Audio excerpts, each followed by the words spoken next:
The Echo Chamber, brought to you by the Holmes Report and produced by the international broadcast specialist Marketeers. Good morning, everybody. We were very fortunate yesterday to get Mark Pritchard from P&G to kick things off. And once we'd secured Mark, we realized that we would have to work very, very hard to find somebody to lead off day two who was at least equally compelling and hopefully even more compelling. And the one person who graced this conference over the last 7 years when we were doing it in Miami, packed out the room and really got people buzzing was Sir Martin Sorrell. And so we decided we'd like to bring Sir Martin back. As many of you know, he now has a new role leading S4 Capital and building something new. He has some interesting thoughts on the agency business, the holding company model, and the world situation in which we're all operating these days. And so let me start by inviting to the stage Sir Martin Sorrell.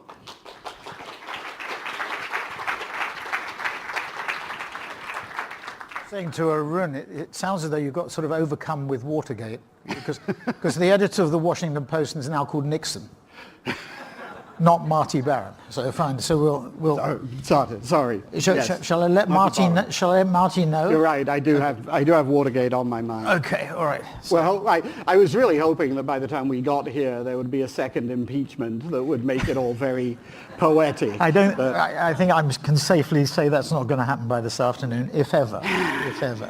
No. Shall we go down that track? Let's save that. Let's save that for later. Okay, we'll save that for the end. Let's start with the We should just say that, is this on the record or off the record? There's a Facebook feed. We typically treat it as on the record. It's going out on Facebook Live. We're recording it. Then we are on the record then. We are asking all of the people in the room to tweet fanatically so that we can. You are? So okay. Provoke18. So we'll try and provoke. Donna has already chipped in. For those of you who didn't know, so I'm sure that was. I'm sure you will be extremely circumspect as a result, but I doubt it. But anyway, let's start by addressing the events of the last year and the change in your role. Yeah. So the circumstances of your departure from WPP remain for most of us, I think, a little murky. The nearest thing... They remain murky for me as well. The nearest thing we have to a coherent account is probably that FT article that appeared that was totally incoherent. In June.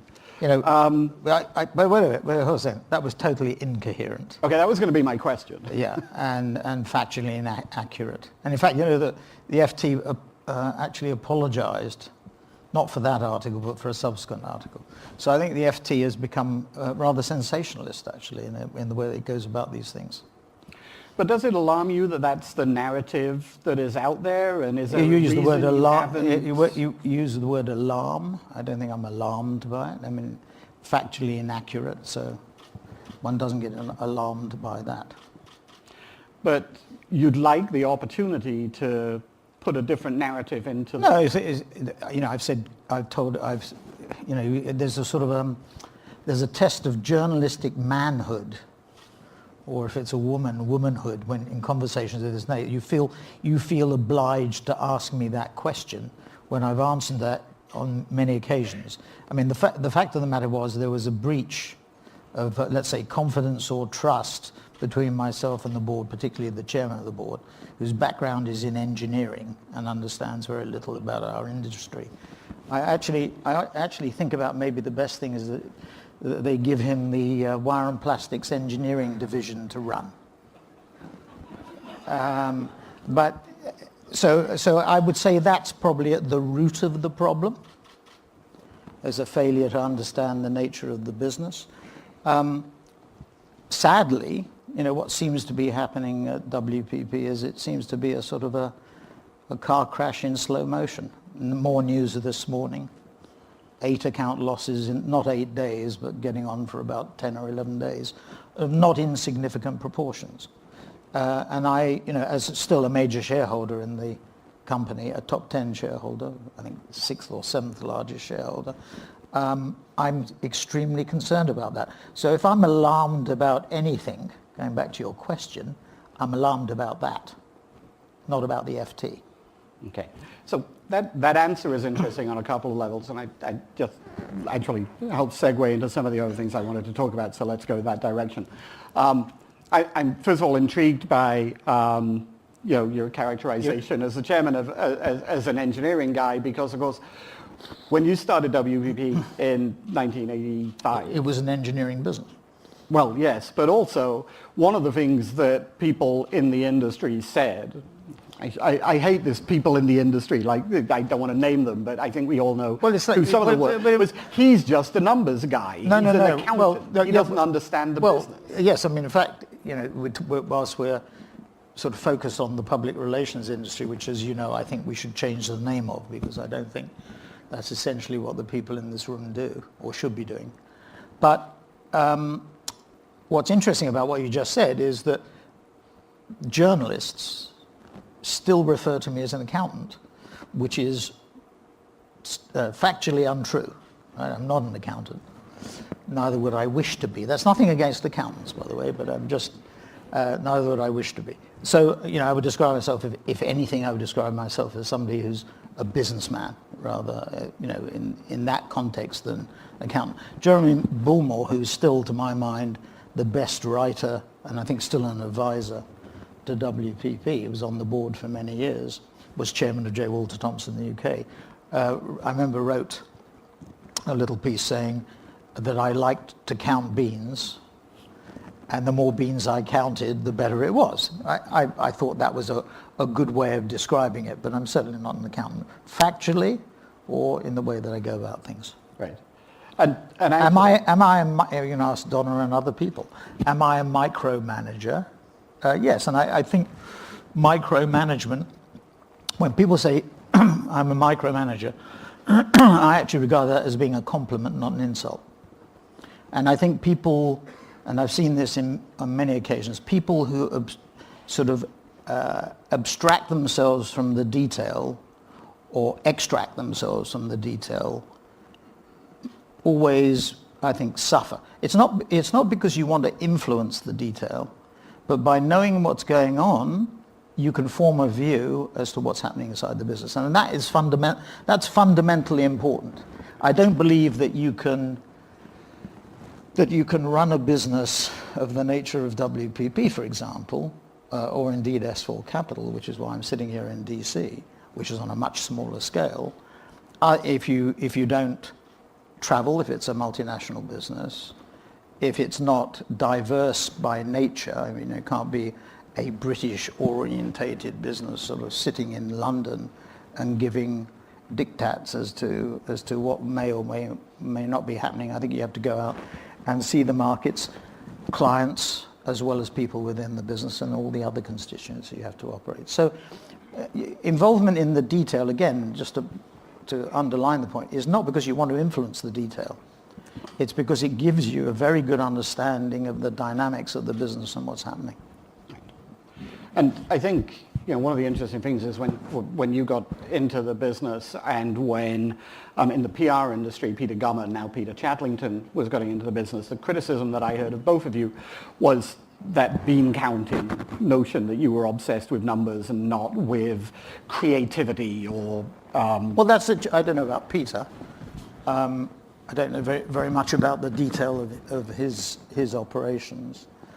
But that's a cheap shot, isn't it? I mean, if you want to try and establish the difference, what's interesting about that observation is that if you went back in time and looked at what were considered some of the most creative figures in the industry, not necessarily the PR industry on its own, but the advertising and marketing services industry, they made financial decisions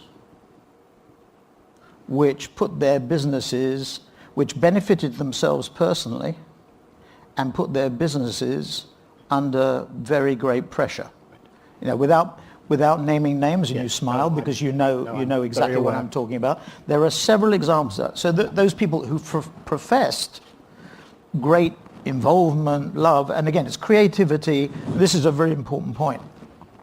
Creativity in the Don Draper sense, the mad men, mad women sense, looking back to the 70s and 80s or 90s with rose-tinted spectacles. The world has changed. And the definition of creativity is a much broader definition that might be uncomfortable for those people who come from the narrow definition, the corner offices of big advertising agencies with Ferraris, etc. Again, the Draper mentality. But life has changed. And the nature of the model, I mean, all 6 holding companies, the big 6 as some refer to it, are all going through exactly the same challenge. And they're responding to that challenge in exactly the same way, but they're doing it basically at different speeds. That's essentially what I think is happening. And that's a very different set of circumstances to what we witnessed when you started PR Week in 1985, the same year as I started WPP. By the way, we used to get letters to the editor from those people every time we called PR a business, insisting that it wasn't in fact a business. It was People a profession. It was or a craft. Yes. An art. And the answer is there's art and there's madmen and mathsmen. I mean, that was something we used many, many years ago, and now people use it quite glibly. Mad women and maths women. So it's become left brain, right brain, art and science, and it's become much more scientific, and that's what makes people uncomfortable. You know, when John Hegarty, for example, says that he doesn't believe data will destroy creativity, or words to that effect, if that's exactly what he said, but that's what's reported often is said. I think that's fundamentally wrong. Data improves your ability to make intelligent, creative decisions and go along courses and avenues that are actually much more productive than a strong intuitive response to an idea is always something that an agency likes. They like entrepreneurial companies. What do they mean by that? You go in and present the idea and the client says, wonderful, let's run it. But life has changed. And again, we can inform those decisions. I'm not saying data should direct the direction of where you go, but it should inform, improve, and make better. Let me, and this may annoy you a little bit, come back to one more thing about that FT article. Yeah. Because the stirrings of manhood again. You've admitted to being a micromanager. Are you a bully? No. Did anything in that article make you reflect on your management style? No. I mean, if by that do you mean do you want to win? Yes. Do I like coming second? No. Do I like losing business? No. I mean, the much more interesting question is not the ones that you've asked, but the much more interesting question... You can just sit up here and... Yeah, and I'll ask the questions and I'll answer them. Ask yourself questions. Yeah, and the audience, we said, my agreement with Paul was that we would open up not for Q&A at the end for 10 minutes, but if anybody wants to interrupt, apart from Donna, if anybody wants to interrupt or wants to ask a question, please do. The far more interesting question, Paul, is there anybody at WPP who's looking out for? That was what the journalist asked me. I can't remember which journalist. And I remember being a bit surprised by the question, and then thinking about the answer and thinking about the question itself. I think that's a fundamental difference. There's a fundamental difference, and I'm not saying it's right or wrong, between somebody who founds a business, as you know, starts it from scratch. If you have no resources and you start with one person or two people in a room with nothing, you value any organization which is being built, no matter how small or how big or medium-sized. If you've been in the business for 150 years or for a long period of time, you tend to diminish the importance, or you join an organization which is already established, you tend to diminish the importance of small businesses or of individuals. And I think that's the fundamental thing. And when I think about, that question about is there anybody looking out for WPP, there is a fundamental difference between founders and managers. That doesn't mean that managers are bad, but it means that their outlook, and the best way of expressing it, the one I always use, is Bill Shankly's quote. Bill Shankly was, so I suppose in a way the Vince Lombardi, or one of the Vince Lombardis of Liverpool Football Club. And he said, football is not a matter of life and death, it's more important than that. And WPP is not a matter of life and death, it's more important than that. Because when you put the first brick in the wall and you feel as though you put many bricks in the wall, not all the bricks, but you put many bricks in the wall, your psychological and emotional attachment to the business is far greater than any manager who's inserted to run the business or whatever can ever feel, by definition. So they are a very different breed. So I think what you've just said sort of answers my next question was, good. When you're parting of the ways with WPP came along, how much consideration did you give to the idea that you might just retire to one of your many mansions, find a hobby? I haven't got many mansions, nor art collections, nor collections of antique cars or anything. Do you sort of need a chip on your shoulder to drive? Well, that's again a cheap shot. I would have expected better, but it's a cheap shot. No, it's not cheap. I mean, if let me put it another way, if chip on your shoulder is desire to succeed, fine, mea culpa, as I say. It's about winning. I don't want to come second. I want everything we do, I want to try and execute in the most effective way. That's not win at any cost, by the way, win sensibly, but I'd rather do that. And I think that's, so, when I left WPP, people in my family or people I knew would say, why don't you smell the roses, take time. There was one political figure, I won't say who it was, said to me, Martin, they'll remember you. You don't have to rush in. And he said his biggest mistake when he left public office was to rush into things. And he said he was in the course of trying to repair the sort of damage that he'd done by rushing into things. But I disagree with that. I wanted to get back on the horse as quickly as possible. And we did that.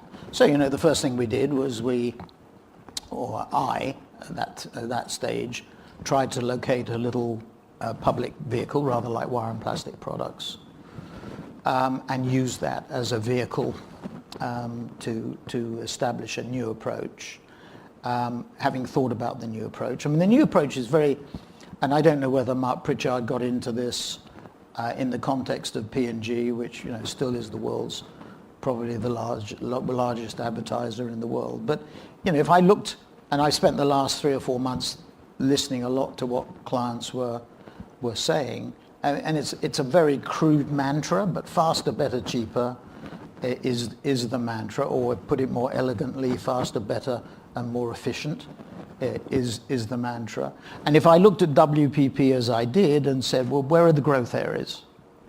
If the $20 billion of revenue, if you could dissect it, where would I see the growth? And anybody in this room looked at their operations, or they looked at their operations of competitive public relations companies, I think they would see the same. And there are 3 areas that really stick out.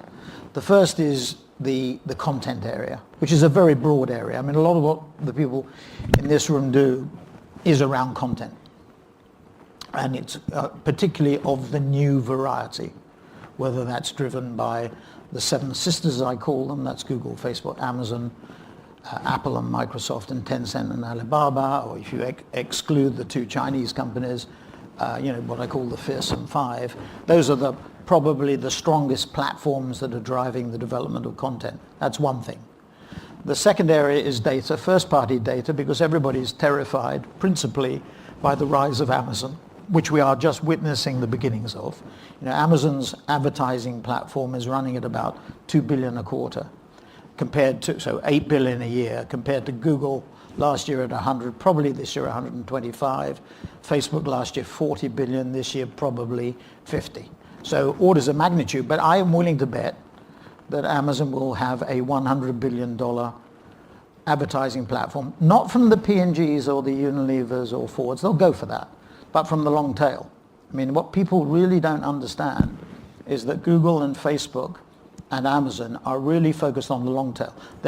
They are interested in the big companies, but where they really penetrate, and they never give this statistic, is it's probably around 70%. So 70% of the 100, 70% of the 40, 70% of what I think Amazon will end up with 100 comes from the long tail, from the corner grocer shop or garage or florist. And so they're really focused on that. Now, Amazon is going to go head-to-head with Google on search. 55% of product searches in this country already come from Amazon. Already. Product searches, not service searches, product searches. That's a Kantar statistic, which I love to quote. And then the second thing is the rise of their advertising platform. So content around that, first-party data, because if I can control my first-party data, if P&G can control its first-party data, it has a weapon to compete with Amazon. If it can't, it loses control. So data is the second area, and then digital media planning and buying. Those are the three areas where S4 Capital focus on. So we've made our content play. We will shortly make our media planning and buying play, and then we're along with first-party data, and then we'll reinforce the content play after that. So that's the thinking. So locate the vehicle, which was a company called Derriston. It's now called S4 Capital. Locate our content acquisition, which was a combination, which was Media Monks. Combine that with S4 Capital and inject it into Derriston. We now have a quote, we're capitalized about $400 million. And it's the beginnings. We're in the foothills. And we'll see. I compared it to moving from being a peanut to a coconut. Some people have peanut allergies, as you know. And I don't know what comes after a coconut. There is a thing called the coca de mer, which is a very big coconut, which is 25 kilograms. So maybe it will become a coca de mer in short order. So there's our headline, Martin Sorrell wants to become a very big coconut. Yes. You can tweet that. Let's talk about the holding company, the big six, as you say, the holding companies, and the holding company model, and the slow motion train wreck. I'm actually not sure how slow the motion is right now. But that raises some really interesting questions to me. First of all, had you noticed this train wreck occurring before you left? The thing that troubled me, obviously, was from about the first quarter of 2017, we saw, the big issue that faces everybody in this room, outside it, within our industry, is top-line growth. Whether, analysts, whether you're public or private, I don't buy, you and I were talking at breakfast about whether there's a difference between public and private. I think being private gives you more flexibility to do things. I don't think it gives you the luxury of saying we can have lower margins. When I used to hear people say, well, the private public relations companies have it easier because they don't have the pressure of the markets, I think that's nonsense. I think anybody running a good private public relations company, for example, will, if they want to excel and if they have the best people, they can get the highest margins. Interestingly, there is a direct correlation from the data that I've seen between winning awards and margins. If you plot them, the best companies are up to the top right-hand side of the graph. It's those companies that get most awards, have highest margins. And there's a reason for that, because they do the best work. So this stuff about, if I'm private, I don't have the margin pressure, I think is nonsense. The advantage that you have when you're private is that you can be much more flexible. But turning to the six holding companies, and I noticed, as I say, from the first quarter of 17 that we were starting to flatten out. Now there were two seminal events for me in 17. The first was, and I was in Unilever House on the day that it hit, with Peter Dart, who runs I think he still runs the Unilever business, which was the second largest business client business at WPP. And we were sitting there. We went to see Keith Weed at 11 o'clock. I think it was February the 17th. or 13th, February the 17th, I think it was, 2017. And we were there at 11 o'clock, and we talked for 2 hours about how WPP could respond to the €1 billion ZBB program, zero-based budgeting program, that Accenture had sold in to Paul Polman, Graham Pitkethly and Keith Weed, who CMO, CFO and CEO of Unilever, about reducing costs.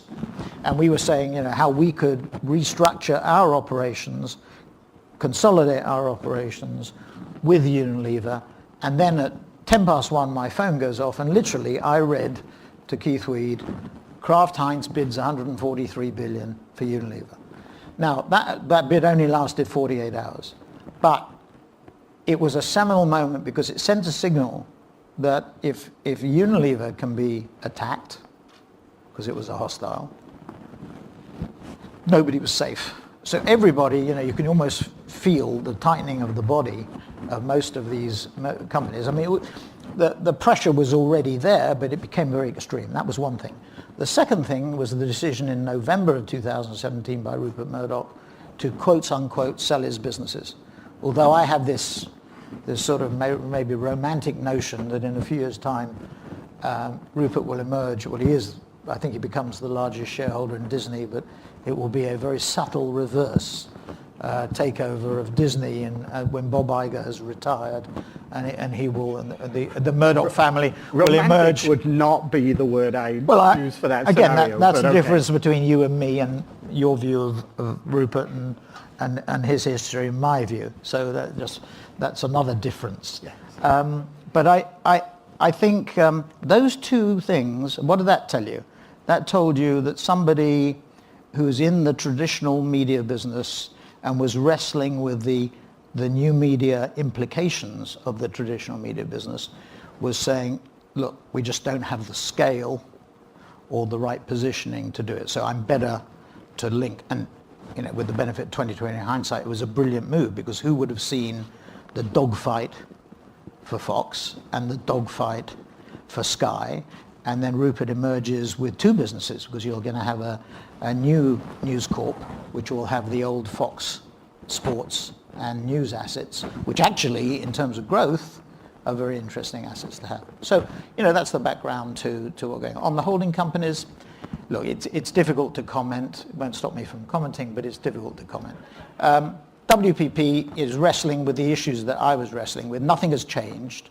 The VML Y&R thing was something that was, I basically had executed, or was in the process of executing as I left. The only difference I would say is I would have called it Y&R VML, because the VML people had the catbird seats, and why humiliate the Y&R people, if one can talk about humiliation of a merger of two companies within one group.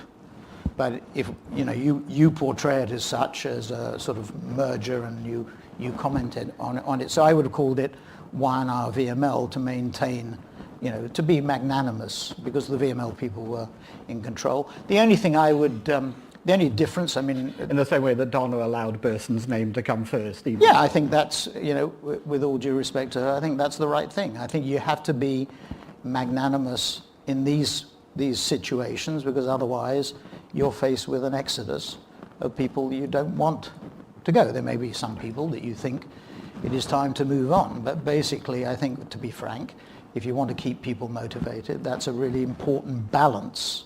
And I was in Argentina when the VML Y&R thing was announced, and a lot of people in Argentina said, who the hell is VML? Kansas City-based digital company, young as it's known in Argentina, has a very, very strong historic reputation. And I went to Brazil the following day, and there was the same reaction. So you have to be very careful about how you do things.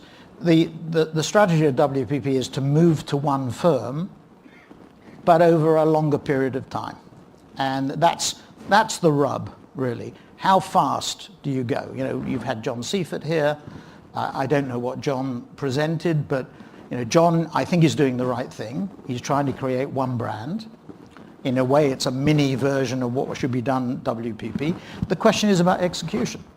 As you collapse these functions into one, or as you collapse these brands into one, problems emerge. Take the third largest company, Publicis. I think by naming everything Publicis that's advertising, you've lost, well, you have lost the Saatchi brand, you've lost the Burnett brand, the value, you've lost the BBH brand. They've disappeared, basically. And it's all called Publicis. Now, that might be best in the long term. But in the short term, it causes, a bit like Brexit, in the short term, it causes tremendous disruption. Same thing on the digital side. You call everything sapient. What's happening? Digitas, gone. LBI, gone. Rosetta, gone.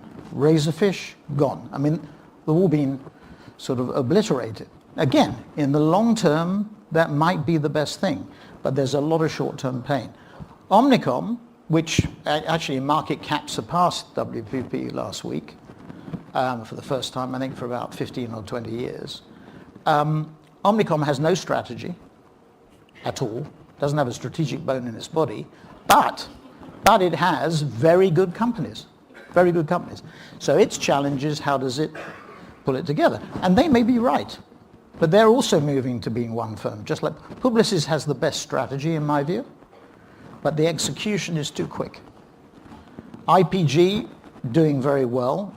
You and I, again, were talking about that over breakfast, and 5 or 10 years ago we would have said IPG was in great difficulty. But there are cycles here at work, and it's probably in the strongest position. Why they then go out and buy a data business for $2 billion and leave what is arguably the most exciting piece behind is another story. But maybe Amex, maybe the reason Amex moved their business from Mindshare to IPG was because of Axiom. I don't know.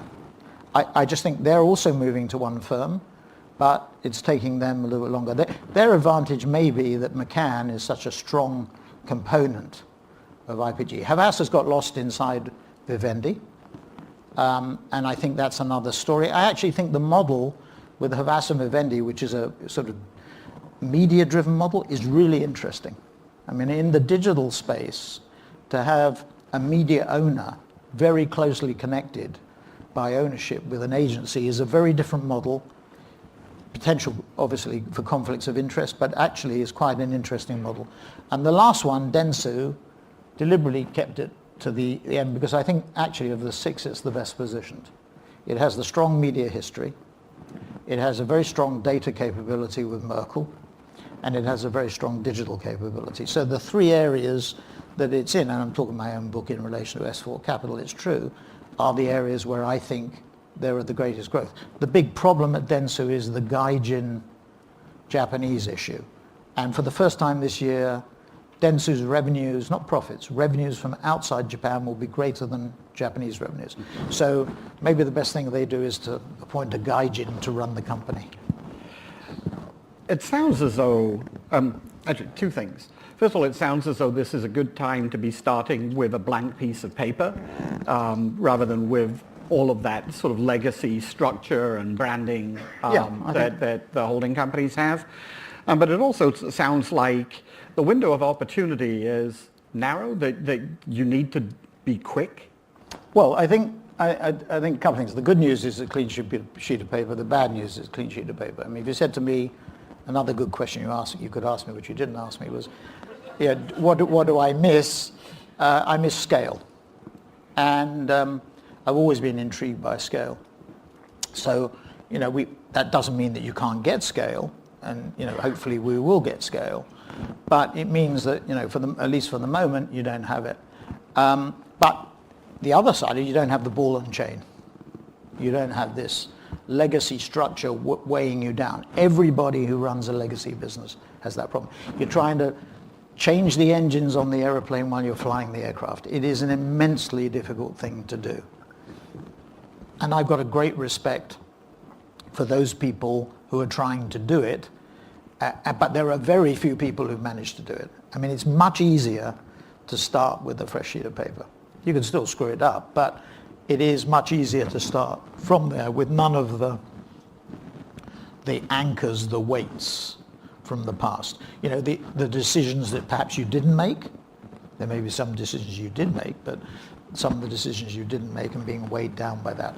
Now, the need to be quick, it comes back to faster, better, cheaper. That is absolutely key. I mean, every client I talk to, and if you use that phrase, it's like turning the light switch on.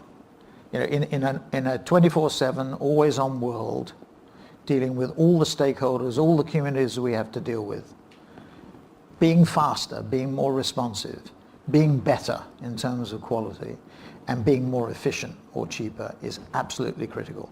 And the world has changed. I mean, you know, moving to a more macro point of view, post-Lehman, which is now 10 years ago, the world is growing at a slower pace, basically, nominal GDP.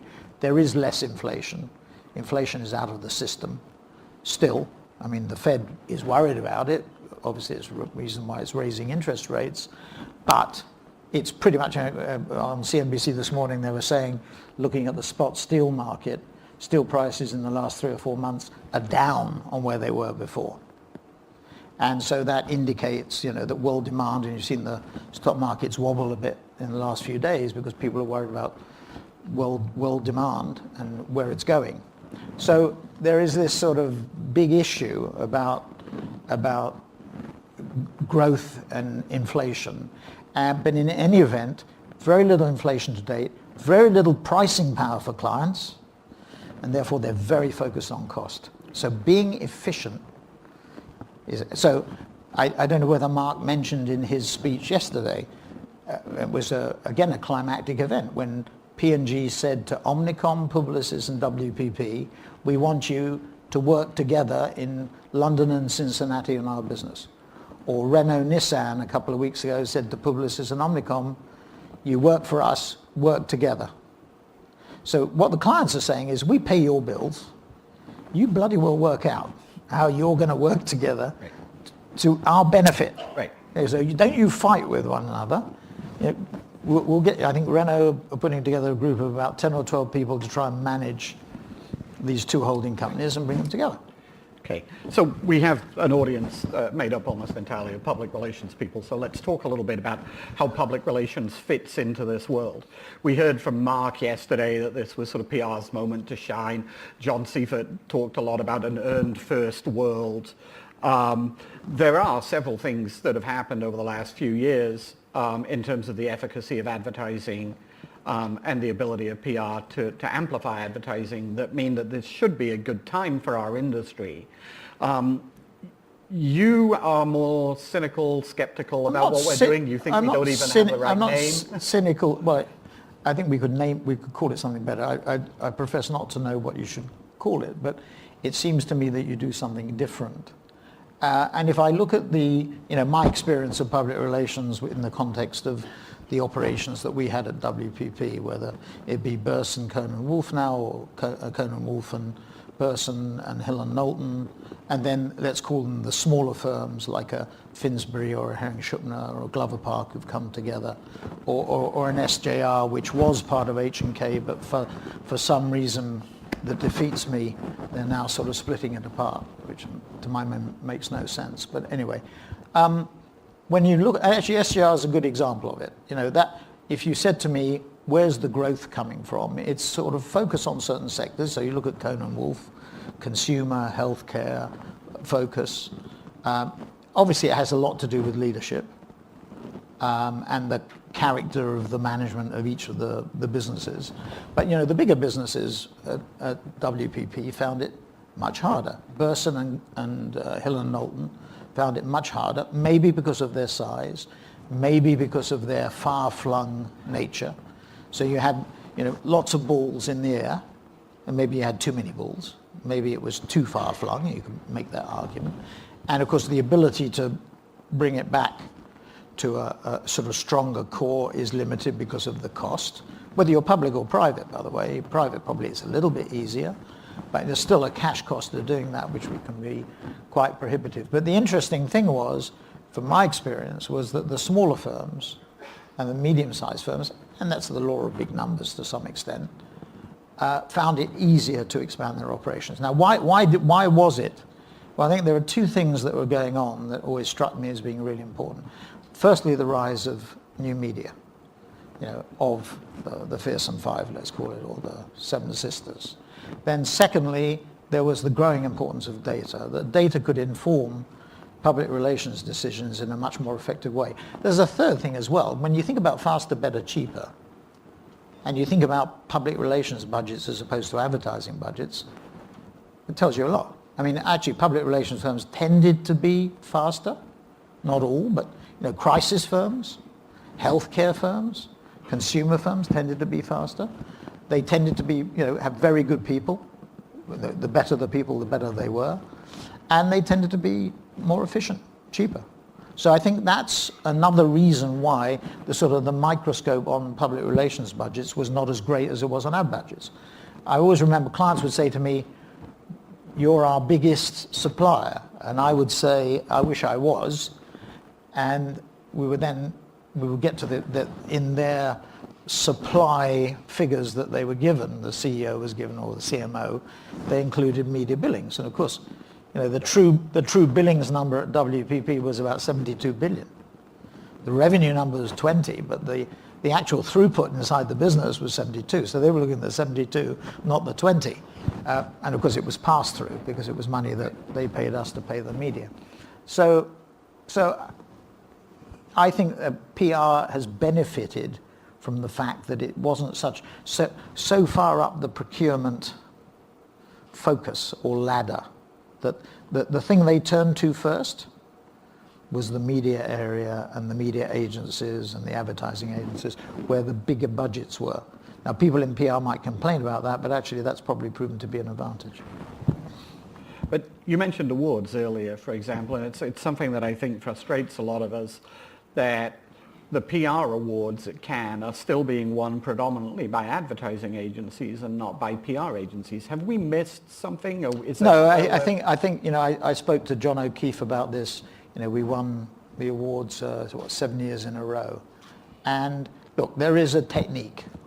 Okay, the advertising agencies are just much more practiced in the technique of submitting awards, particularly for Cannes. So my advice to anybody in this room is, engage with somebody who's had success at Cannes. And Media Monks, for example, for its size, we haven't done a size comparison, has done absolutely brilliantly at Cannes consistently over many years. The reason is that they do pretty electrifying content. Not pretty electrifying, electrifying content. They use new technologies. They're not an ad tech company which is dependent on one technology or another. They just grab the best technology at the time to do the best job. So it's really, I think it's because of the way that the public relations agents, or design agencies, design agencies even worse. The number of times that our branding and identity people would say to me, "We didn't do as well as at Cannes, for example, as we should have done," and the agencies, the advertising agencies, wonder, well, it's a question about how you put it in and how you present it, because you've got these people sitting in windowless bunkers like this for 5 days looking at award entries, and their minds have numbed. So if you come up with a resting way of presenting your candidacy or your entry, you're bound to do better. So one of the things that I've always found interesting when you spoke at events was that almost uniquely among your peer set, as it were, you have this ability to look at sort of the geopolitical situation. Probably wrongly, but and extrapolate from that how it's going to impact our business, broadly our business. And there were a bunch of things that I wanted to touch on that I'm not going to have time to ask you about all of them if we're going to have some robust Q&A. But there are a couple of things that I'd like to touch on. Sure. First of all, we talked a lot yesterday at various sessions about fake news and sort of the companion to that, concerted efforts to delegitimize real news. How worried should we be about that? Is there an obvious solution to that? Is it going to start impacting brands and the way they invest? It already has impacted brands. Whether it's affected the way they invest, I think is another interesting question. Going into the third quarter, and I don't think we've seen the critical third quarter results yet that will determine this. I see no great change in pattern. Maybe Mark said something about it yesterday, but I don't see, obviously Facebook has been in the teeth or in the center of the storm. Whether it be fake news, influence on the elections, data issues, breaches, whatever it happens to be. And we're yet to see, but certainly there seems to be been some impact on Facebook usage, engagement statistics. Now, whether that has transmitted to ad revenues, because Facebook, most people don't know that Facebook owns Instagram. So, we have to see yet. My instinct is there won't be a significant impact. Certainly not on Google. And certainly not on Amazon. Now, Amazon crossed 1 trillion. I think it's back under 1 trillion. Apple is still over 1 trillion. Just to remind you, nation states, so the biggest nation state is the US, around 20 trillion. China's around 11 or 12. Japan's, I think, about 6 or 7. Germany's about 4.5, 5. And the other big four, UK, France, Italy, and Spain, are sort of 2.5, 3.5. Apple and Amazon are sort of getting into nation state territory. Right. To the extent that Lloyd Blankfein, when asked who will be the first $2 trillion company, he said, I doubt whether there will be anyone, because no nation state would let a company like that get to that stage, which I think is the issue, by the way. I think regulation is the only thing that's going to stop these companies. They are so entrenched and they are so strong. And the interesting thing is that they steadfastly refuse to admit their media companies. We've been saying, my very first canned debate, which is 6 or 7 years ago, we had Nikesh Arora from Google. And first question, Microsoft was there, and Facebook and others, and Yahoo. And I said, the first question was, playing your role, are you a tech company or a media company? Everybody said that we're a tech company. They sell inventory just like any other media company. And these are really powerful companies. So it's already affected people's thinking to the extent, I think the most remarkable thing is that we moved to a total opt-in environment. I mean, I have never refused, when I get agree or don't agree, I've never refused. And the truth of the matter is the consumers only get upset when they're hacked. They don't get upset through the process. Now, if they get hacked, they may alter their attitude to accepting or not. So what we have to do as an industry is to simplify the language, not have these sort of turgid agreements, just have one page, very simply explaining to the consumer what he or she is letting themselves into by agreeing to let cookies crawl the sites or whatever it happens to be, and get on with it that way. That's my view on it. The downside is, and certainly in Europe, and I think Tim Cook this morning, if I'm not mistaken, was talking about how attitudes were changing in the US to regulation. I see tremendous efforts by European governments to regulate. And that's where the rubber's going to hit the road. Now, very interesting thing in relation to Brexit. UK, to my mind, if we come out, which we will come out, I think, subject to the low probability of a second referendum. But when we come out, what is the government going to do? It's the Singaporean model, to my mind, is the ideal model. So low tax, and really interestingly, differential regulation. So one of the things you can do with the UK, if it's out of the EU, is to offer a different regulatory environment for companies, not just tax. So I actually think that's, whilst I'm against Brexit, I'm vigorously a supporter of Remain, if we do have to come out, which it looks like we will have to, either with no deal or with some deal that keeps us in a customs union, just to illustrate the difficulties of this, right? So let's say that we do, that Theresa May does, her Chequers agreement means that we go into a customs union. The Americans will not sign a free trade agreement with the UK if they're a member of the customs union. So no free trade agreement under a Trump administration. So assuming Trump gets re-elected, which I think he will do, and we have another 6 years or 4.5, 5.5 years, whatever it is, then for 5.5 years we won't, depending on what happens with the next administration. Then the real rub is, the Americans have said, even if we did have an agreement with you, there'll be a clause in it that you couldn't have a free trade agreement with the Chinese. So what the hell do you do? I mean, it's a real pig's muddle, really. I mean, it's a terrible position to be in, because you're damned if you do, you're damned if you don't. It's a really difficult situation. So, last question. We've, global economy-wise, been in a period of fairly decent growth the last few years. There are a number of things that are going on in the world that some people worry about. Brexit is one of them. Saudi. Rising nationalism in Europe and Latin America. Yeah. Trumpism in general, and trade with China. Yeah. All of these potential obstacles coming up. Does your prediction that Trump will be with us for another 6 years mean that you don't think any of those is going to knock us off course in the next couple of years? Well, is your outlook? so I'm on the Business Council, the US Business Council, and we had our meeting in Detroit 10 days ago, 14 days ago. And the remarkable thing was the prediction.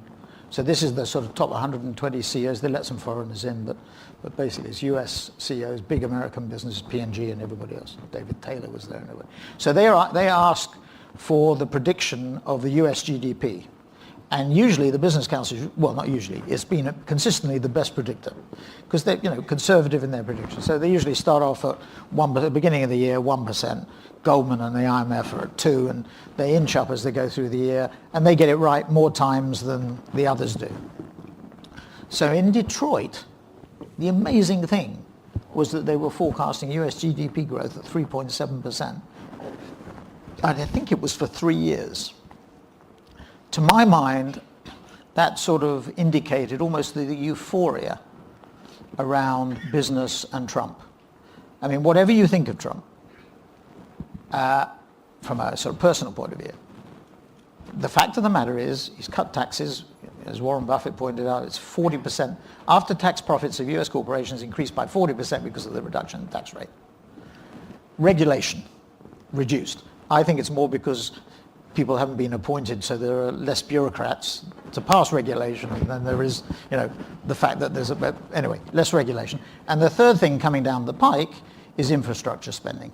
So that, which will be stimulative as well. Now, the big issue to my mind is how long does this last?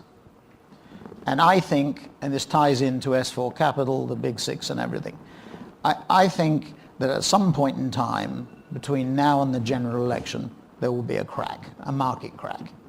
You don't have to be a genius to figure that one out. We've had 10 years of rising stock markets pretty much since Lehman. So that has to end at some point in time, and there has to be a crack and a correction. And when the tide goes out, all boats are exposed. And comes back to the Big Six. So any structural weaknesses in these businesses, whatever they may be, will be cruelly exposed when that happens. And I think that will be, people will say, well, he's talking his own book, and that to some extent that is true. I mean, I'd like to get S4 Capital to the stage, we've done our first thing, and we'll do another couple of things quite quickly, and then I'd like to sort of sit and watch what happens. The Italians have a wonderful proverb or saying which says, you sit on the riverbank and watch the dead bodies go down the river. That's what I'd like to do. Yeah, okay, that's a good finishing line, I think. Okay, let me open it up to the audience. Hopefully you can ask Martin the questions he wanted to be asked. Somebody over there on the left with a waving hand here. There's a... Hi, Ray Eglinton with 4 Communications Group. Thank you for a really excellent session. One comment and one question. The comment, as a business founder, I thought you explained the owner-manager emotions really wonderfully. The question, right at the beginning, you said you didn't think we should be describing ourselves as public relations, or that the way that how we describe ourselves as an industry, and I'd like to understand a bit more. How would you describe what we do, and how do we position ourselves functionally within, what the whole wider industry is doing? Within the industry or holding companies or both? Within the industry, as an independent, I'm less bothered about the holding companies. At the end of the day, I was watching Netflix or listening to Netflix, raising debt to expand their production budget. I mean, I went and saw a film. It was the BFI's film festival in the UK, and there was a film called Outlaw King, which stars an American actor, Chris Pine, as Robert the Bruce. I mean, it was a little bit incongruous. I looked at it and I thought I saw Baywatch. I was watching Mel Baywatch. Gibson was Mel Gibson. convincing. But as William Wallace and Mel Gibson. I mean, why does an American play a Scots hero? It just seems to me, despite whether they have good Scottish accents or not, it just seems incongruous. I just looked at Chris Pine and thought David Hasselblad and Pamela Anderson and Baywatch. But that's just me. But the point of the story is, we see we're sitting, it's an IMAX cinema, and what's the first thing that comes up on the screen? The big N. It's a Netflix film. And it'll be available on Netflix in about 2 weeks' time. Great battle scenes if you like them, but the film is one long battle scene basically, and it was a bit too much for me, and I think for a number of others in the cinema. But the point of the story is it's about content. And if you actually said to me, what do I think about PR companies? Increasingly, they're becoming content makers or producers.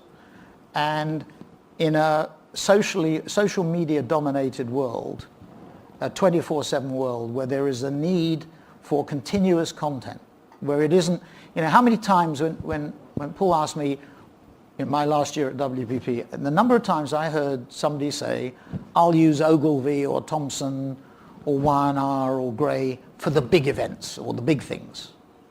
But I want to use different, smaller, faster, more responsive companies for the stuff in between, the big events.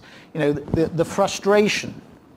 Look, so one client who had when I was at WPP, had given us or awarded us the media budget, big media budget in the UK, said to me, he said, Martin, I said, what's wrong? And he's CEO of a public company now.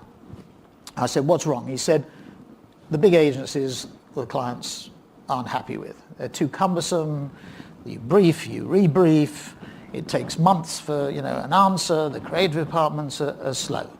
The second thing he said was, the agencies don't understand data. They talk about data, but they don't understand. They don't know what they're talking about. And the third thing he said was fly economy. He said, agencies are too expensive. They have to cut their costs. It's a good idea to concentrate into one building, but be careful where you put that building. Don't put it in the city centre. Put it in the up-and-coming area or the area which is more effective. He also said, very interestingly, and this is what clients don't say, and this gets into much more controversial territory, he said the clients have not changed their structure. The clients say agencies should change their structure, but it's no good the agency changing its structure and then having to deal with the client organised in the same way. So when we were in with Unilever, for example, on that fateful day, if you analyse the work that WPP did for Unilever, they did it in 3 centres. They did it in Jakarta, in Singapore and London. And if you co-located your resources that you have, and you co-located with Unilever in those 3 areas, you'd have a much stronger, more nimble, more agile sort of response. So when I think about you, and think of your, it may sound like apple pie and motherhood, but I do think you should think about yourself as being content creators. So don't go along this thing about, we keep on hearing about, we've got to become like advertising agencies. I mean, you're saying you want to become like advertising agencies at precisely the time the advertising agencies don't want to be called advertising agencies. I mean, that's the strange thing that's going on. So, but isn't everybody a content creator, advertising agency? yeah, but I don't think that the PR digital industry, firms. I don't think the PR industry has seen themselves as being doing that. And I think, or maybe we should be even more precise, digital content creators, because that connotes a different approach structurally to what's going on. One more question. Donna. Well, there's a lady behind you, Doris. We'll come back to you after the lady behind you. We'll definitely come back to you. You have the last word, as usual. Kathy Baird from Ogilvy. I apologize, this is a tangent. Sir Martin, on the cover of your S4 perspective is a photo from Burning Man, which I myself attend as well. Right. Curious to know how that's influenced you in your leadership style and in your vision for what you want to create. Sorry, when you say as well, did you run into Martin at Burning Man? No, there were 79,999 other people. So. But I do know, I have known that you have attended, and I'm curious to know how that's influenced. Well, I just think the reason I stuck it on the cover was, and I had to get permission to do so, which was not easily forthcoming. The reason it was creative destruction. I mean, for those of you who don't know, what happens at Burning Man is 80,000 people get together in the desert near Reno, a place called Black Rock City. The land is hired from the Bureau of Land Management every year. Larry Harvey, the founder, died. He started in 1985 on a beach, I think in LA. And then the event got bigger and they moved it to these sacred Indian lands in the desert and on the playa. But 80,000 people now get together for a week. They set up the city for a week or two previously. There's a temple that gets built every year, which this year was absolutely extraordinary. I mean, every year is extraordinary. This is a wooden structure, enormous wooden structure, apart from the Burning Man, which this year was a particularly intricate Burning Man, because surrounding the Burning Man were a series of tableaus. And on the Saturday night, the man gets burnt, and on the Sunday night, the temple gets burnt. There are a number of other burnings of other exhibits. It's a cross between sort of Mad Max, Burning Man, Mad Max, the World Economic Forum, Disneyland. I mean, it has many things, but it's really interesting because every year they destroy everything. The motto of the place is "Leave no trace," and 80,000 people do live with that. So there is no garbage. Everybody tidies up and leaves the place in pristine condition, which is quite extraordinary. It does have a reputation for other things, but the thing I'm really intrigued, and I think it does have a metaphor, it's a metaphor for our industry, is creative destruction. That every year they destroy everything, they take everything down, and they come back. It's a bit like, those of you who've been to Carnival will know, the 12 samba schools, the Escola de Samba, the moment that the procession is finished through the Samba drone in Rio, the costumes are being made for next year. So everybody's sewing sequins in the Samba schools on uniforms and whatever. So the preparation takes about a year. So the art cars at Burning Man are starting to be built or being put into a garage and rebuilt. It's quite an extraordinary process of construction and destruction in a very short period of time, and I think that's the metaphor that works. Last word, Don. Donna, quick question, and if we can do a quick answer as well, that'd be great. This is on, but Yep. Very quick question, and if there's no time for answer, I could just say the question and you'll know what my opinion is, but... Trouble's coming. On publicists, this is not an offense to anyone at publicists. I think there's great talent and great brands at publicists. I don't think it's a matter of execution. I think the strategy's wrong. I don't believe there should be one holding company. I don't think WPP should go to market as WPP. Clients like, there's conflicts and there's different approaches, and you can't, if you make everything one, how are you going to satisfy all the different clients? Okay. Well, I think it's an important question, and one that can't be a brief answer, but let me try and answer it, and Paul will drag me off the stage, but it's an important thing. I fundamentally believe you have to have one firm. And the thing that bedevils our industry, from our point of view, not from the client's point of view, I'll come back to the client in a second, is that Donna gets up in the morning because she's Conan Wolf. Now Burson Conan Wolf. That motivates her and the people around her. She's right about the conflict. The difference between JWT, Ogilvy, Y&R and Gray, there isn't a difference. The people who run it will say they're different, but there isn't a difference. There is a difference only, in my mind, because of conflict. And if I look at the media agencies, Essence is different. Christian does a brilliant job.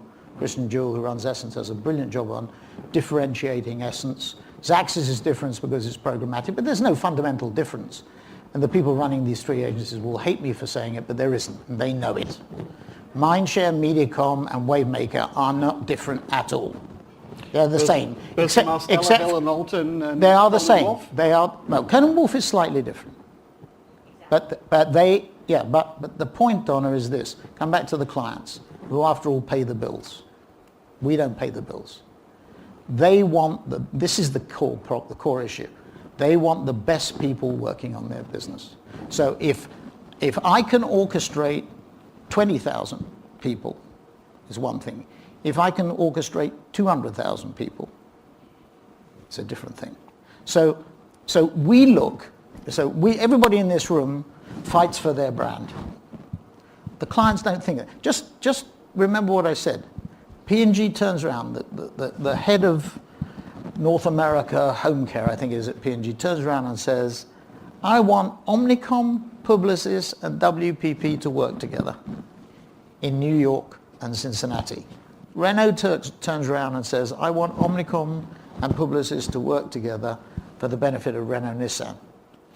The world has changed. And years ago, our own tribes were as important to our clients as us. No longer. It's very different. And I think that's the fundamental thing. So it's like the trade press describes Burson and Conan Wolf get together it's like a merger of two foreign entities. It's part of the same frigging group. When Y&R and VML get together, there's this discussion about, who's top of the heap. They are part of the same frigging group.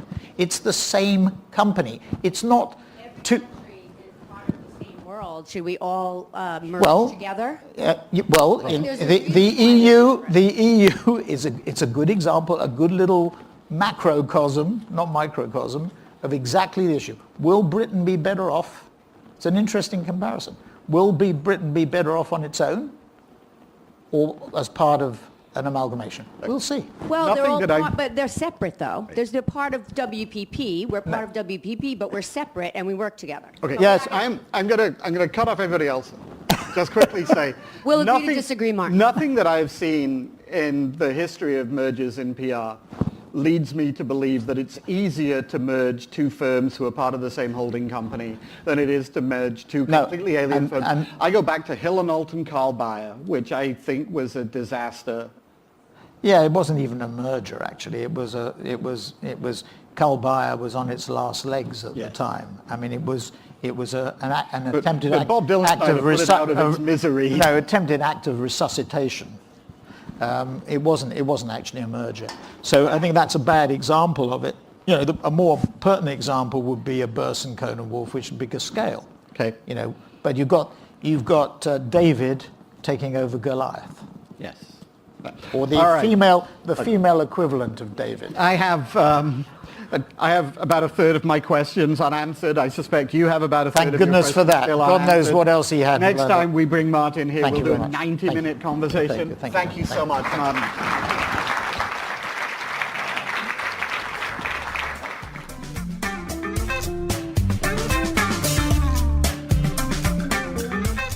been listening to The Echo Chamber. Brought to you by the Holmes Report and produced by Marketeers.